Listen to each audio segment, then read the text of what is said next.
The world is mud and roaring water. The sky, a bruised purple sheet, has torn open, and the river, once a placid brown vein in the valley, is now a raging artery severing the land. It swallows trees whole, their roots clawing at the air for a final, useless purchase. For the small Australopithecus child, Kale, the world that existed before this moment is a fading dream. The warmth of his mother's fur, the familiar scent of wood smoke and roasted tuber, the guttural calls of his clan, all of it is ripped away in the churning, brown violence. He remembers a hand, small and strong like his own, slipping from his grasp. His brother, then only the crushing weight of the current. Now, he clings to a splintered log, his knuckles white, his small body, his shivering knot of terror. The water throws him against the base of a colossal stone fang that juts from the earth, a cliff so tall its peak is lost in the roiling clouds. The log shatters against the rock, and the boy is spat into a shallow eddy, gasping on a narrow spit of black sand. He lies there, coughing up mud and fear, until the water begins to lick at his heels again. Behind him is the flood, a liquid beast that has already eaten his world. Before him is the cliff. There is no choice.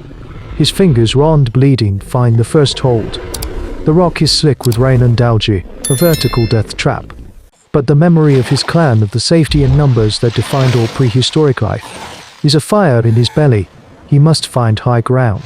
He must survive. Hours blur into a singular, agonizing effort. His world shrinks to the next handhold, the next ledge just wide enough for his bare feet. The wind howls, trying to peel him from the stone. Below, the water is a churning horror. Above, only mist. He enters the cloud layer, and the world dissolves into a grey, sightless void. The sounds change, the roar of the flood dulls replaced by something new, sharp, piercing shrieks that cut through the fog like obsidian blade. He pulls himself over a final lip of rock onto a wide, stinking ledge. The ground is a chaotic tapestry of dried grass, splintered branches, and the white stain of guano. And bones, everywhere the delicate, hollow bones of fish and small lizards. He has climbed into a tomb. A shadow moves in the mist, a vast, leathery shape that resolves itself with terrifying slowness. A head the size of his entire body, crowned with a sweeping crest, turns a cold, intelligent eye upon him. A keratin-OUS spear long enough to pierce a crocodile clicks shut, but it does not strike. The great creature looks past him, its gaze fixed on a small, still form nestled near the cliff edge, a fledgling, its neck bent at an unnatural angle. The female nudges the body with the tip of her beak, a gesture of profound, silent grief. Kale freezes, his small hominid heart, a frantic drum against his ribs. He has not found a sanctuary. He has climbed into the heart of a monster's sorrow, a sky-born rookery where death is the price of trespass. If the echoes of our shared blood reach you across the chasm of time, follow this chronicle, witness the first sparks of defiance in a world of dinosaurs. Days and nights bleed into one another in the great twilight of the high cliffs. Hunger becomes Kale's only clock, a gnawing beast in his belly that overpowers even his fear. The giant female Pteranodon, his unwilling host, remains a figure of immense sorrow. She does not leave the ledge for long, guarding the small, broken body of her offspring with a chilling stillness. Other winged shapes patrol the mists, their cries echoing in the abyss, but none dare approach her sanctum of grief. This terrible devotion becomes his shield. He learns the rhythms of her mourning. He watches her great head dip, her keratin-OUS beak gently nudging the lifeless form alow, guttural rattle vibrating in her throat. His own loss feels like a distant take buried beneath the urgent, screaming need for food. He gnaws on Mycon, licks moisture from the rocks, but it is not enough. The change comes when the female finally returns to the sky. She launches herself into the void with 3 powerful beats of her leathery wings, a silent, grey ship disappearing into the fog. Kale huddles in a small crevice, convinced his protection is gone, that the other skied evils will now descend. But she returns, her shadow falling over him like a sudden eclipse. In her beak is a silvery fish, writhing its last. She lands beside her dead fledgling and drops the offering. She waits. Nothing happens. A frustrated hiss escapes her, and she nudges the fish closer to the still body. This is the moment where instinct triumphs over terror. Kel sees not a monster, but food. He creeps forward, a tiny, trembling scavenger in the lair of a giant. Her eye, a polished black stone. He freezes, expecting the beak to dart out and crush him. Instead, it remains still. He snatches the fish and scrambles back to his crack in the rock. He eats it raw, tearing the flesh with his teeth, the taste of salt and blood, an explosion of life in his mouth. This becomes their ritual. A strange, unspoken pact is forged in this prehistoric world of grief and survival. She hunts, she provides, dropping the fish ever closer to his hiding spot, a silent acknowledgement of the living thing that now shares her sorrowful space. She is an engine of death, a creature from a brutal dinosaur documentary made real, yet she gives him life. The true test of his burgeoning survival skills comes with the cold.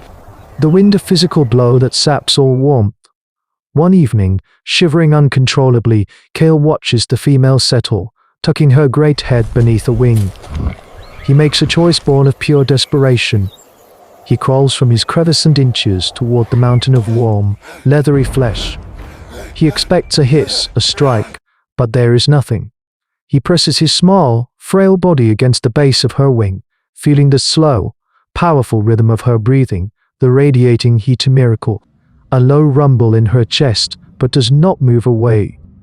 In the shadow of a killer, beneath the wing of an aerial menace, the lost child of early humans finds a terrifying, life-giving warmth. The air changes. A new coldness bites at the edges of the mist, a harbinger of the great seasonal shift. The shrieks of the Pteranodon rookery grow more frequent, laced with an urgent, migratory restlessness. Even Cale's guardian, the great female, is stirred from her long grief. She spends less time staring at the scattered bones of her fledgling and more time watching the sky, her great head cocked, as if listening to a summons only she can hear. But the offerings are less frequent, dropped with a distracted air. The strange, fragile piece of their shared existence is fraying. Cale feels it in his own bones, a primal anxiety that mirrors the creatures around him. His survival has been a delicate balance of another's sorrow and his own desperate opportunism, and he knows, with the instinct of all ancient humans, that it cannot last. One afternoon, a gale screams up the cliff face, a physical wall of wind that threatens to tear him from his crevice. But it does something else too. For the first time since his arrival, it rips the curtain of fog apart. The world below is revealed in a stunning, terrifying panorama. The valley, scarred by the flood but now green and alive, stretches to the horizon. And there, miles away, so small it is almost a figment of his imagination, is a thin, grey tendril of smoke climbing into the sky. The sight is a spear through his heart. It is the scent of home, the sound of safety, the warmth of belonging made visible. The longing is so powerful it eclipses the gnawing hunger and the constant chilling fear. He is a hominid, a piece of a puzzle, and he is broken without his whole. He looks down the sheer, murderous face of the cliff. Then he looks back at the smoke. The choice is not a choice at all. It is a command from his blood. He waits for the moment.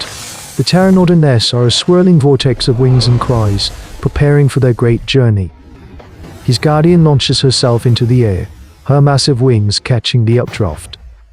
She circles the ledge once, her black eyes sweeping over the place of her loss, over the tiny, fur-covered creature she has kept alive. There is no recognition, no farewell. Her mind is already on the long currents of the sky, her grief finally erased by an instinct far older, and together they become a receding storm cloud against the bruised sky, leaving the cliff in a profound and terrible silence. Cale is alone. He looks at the distant smoke, a promise of life. He takes a deep, shuddering breath, his small hands finding the first cold, familiar hold on the rock. He does not look up again. He begins to climb down. This child's ordeal, played out on a lonely cliff in a world ruled by dinosaurs, is more than a story of survival. It is an echo of our own genesis. We see in his desperate gamble the very blueprint of human evolution, the moment when the biological imperative for community becomes a force stronger than the fear of titans. His descent is not just a physical journey, it is the enactment of a fundamental truth that allowed our ancestors to rise. We are not the strongest, nor the swiftest, nor the most armored. Our power has always been found in the smoke on the horizon, in the call of the clan, in the audacious belief that together, we can face down the monsters at the edge of the world. His choice to abandon the terrifying safety of a monster's wing for the unknown peril of returning to his own kind asks a question that still resonates in our DNA. Is courage not simply the absence of fear, but the loving of something else more?